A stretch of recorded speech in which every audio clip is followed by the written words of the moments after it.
This video will show you how to divide a unit fraction by a whole number. It's the opposite of what we did yesterday, where we divided a whole number by a unit fraction. Our first problem, Nolan gives some pans of brownies to his 3 friends to share equally. If he has 3 pans, how many pans will each friend receive? If he has 1 pan, how many pans will each friend receive? And if he has half of a pan, how much of a pan will each of his friends receive? Now when we have 1 pan and then we have half a pan, we know that it's going to be less than 1 pan, so we're going to write our solution as a fraction. Let's look at the first part. If he has 3 pans and 3 friends, how many pans will each friend receive? The first thing I'm going to do is draw my tape diagram, and I'm labeling that as 3 pans. Remember, I'm dividing 3 pans by 3 friends, not 3 friends divided by 3 pans. And when I look at it this way, I have 1 friend, 2 friends, 3 friends, so each friend gets their own pan in its entirety. The equation associated with that would be 3 divided by 3, because I have 3 pans divided by 3 friends, giving us 1 pan each. But what if there's only 1 pan? If I only have 1 pan, then I need to divide it into 3 sections, and then each friend will receive 1/3 of the pan of brownies, because remember, we're assuming that every person's receiving the same amount of brownies. He doesn't like any of his friends better than the others, but he is serving them, so he's not taking any out for himself.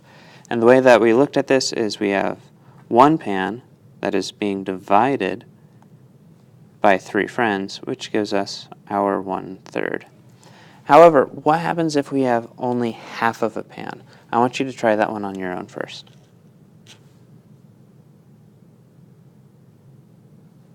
Now to solve this problem, I'm still going to start with 1 pan, because if you walk into a store and say, "Hi, I'd like to buy half a pan," they're going to say, "You're crazy, you should just buy a smaller pan." So you're starting with half. And remember, we're going to divide this half into 3 sections for 1 friend, 2 friends, and 3 friends. But what I'm doing to 1/2, I also want to do to the other half. So I'm doing this here.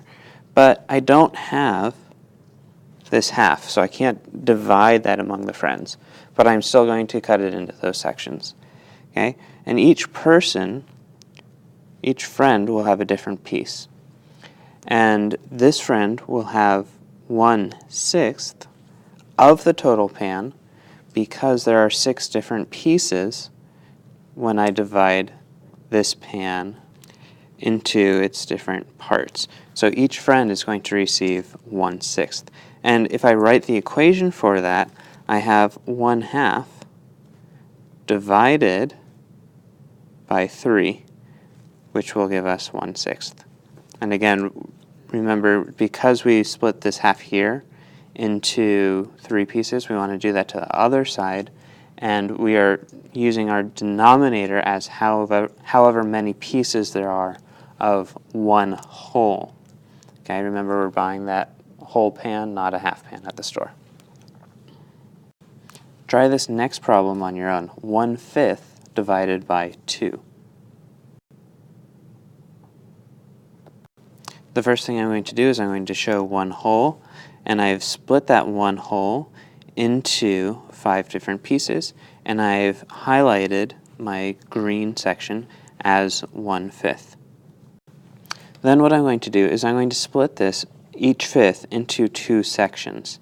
However, I have not done any division yet, because remember, right here I have 2/10. There are 10 sections, and I have 2 of them highlighted. I have not yet divided it by 2. And then what I'm going to do is I'm going to take my 2/10 here, and I'm going to divide my 2/10 by 2. And I know that 2 divided by 2 is 1, and so I have 1/10 here, because 1/10 plus 1/10 is 2/10. Another way that we can look at this is we started with 1/5 with our tape diagram. We multiplied it by a fractional 1 to get 2/10, which is what we have right here, 10 pieces total. We have 2 highlighted in green.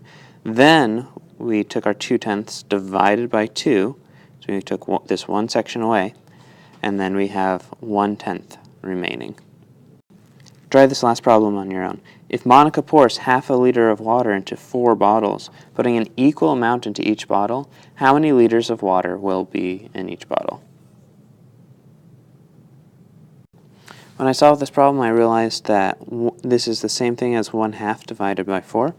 So I started with my tape diagram, and I started with 1 whole again, divided that into half, because I don't need this other half, and divided it into 4 sections, which gave me 4/8, which is equivalent to 1/2. And then I divided this here by 4. So I had 4/8 divided by 4, which is 1/8, and that's all that I have left here circled.